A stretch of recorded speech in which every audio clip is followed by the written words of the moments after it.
সাম্প্রতিক যুদ্ধে অনেক বেশি সংখ্যক কর্মী ছাঁটাইয়ের ঘটনা ঘটেছে ইরানে।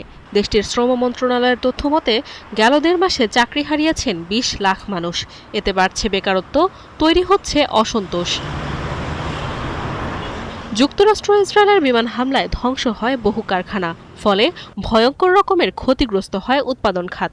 এছাড়া যুদ্ধের কারণে ব্যাহত হয় আমদানি রপ্তানি, সরবরাহ ব্যবস্থা ভেঙে পড়ায় বন্ধ হয় বহু দোকানপাট। আর্থিক দুরবস্থায় কেনাকাটা কমিয়ে আনেন ভোক্তারা। এ সকল কারণে বেকার হয়ে পড়েন অনেকেই। যুদ্ধ শুরুর পর ইন্টারনেট শাটডাউনের সিদ্ধান্তে ক্ষতিগ্রস্ত হয় ডিজিটাল প্রযুক্তি খাত। তথ্যমতে ইন্টারনেট বন্ধে প্রতিদিন ক্ষতি হয় $৩.৫ কোটি। সে হিসেবে এখন পর্যন্ত $১৮০ কোটির বেশি হারিয়েছে প্রযুক্তি খাত থেকে।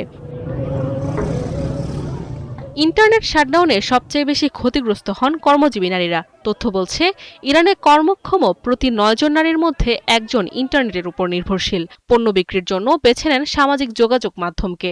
এতে যোগাযোগ রক্ষা করেন লাখো গ্রাহকের সাথে। ফলে ইন্টারনেট বন্ধে কাজ হারান হাজারো নারী।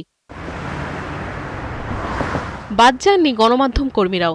যুদ্ধে যেখানে সংবাদের চাহিদা বেড়েছে, সেখানেও লোকসানের অজুহাতে ছাঁটাই করা হয়েছে কর্মীদের।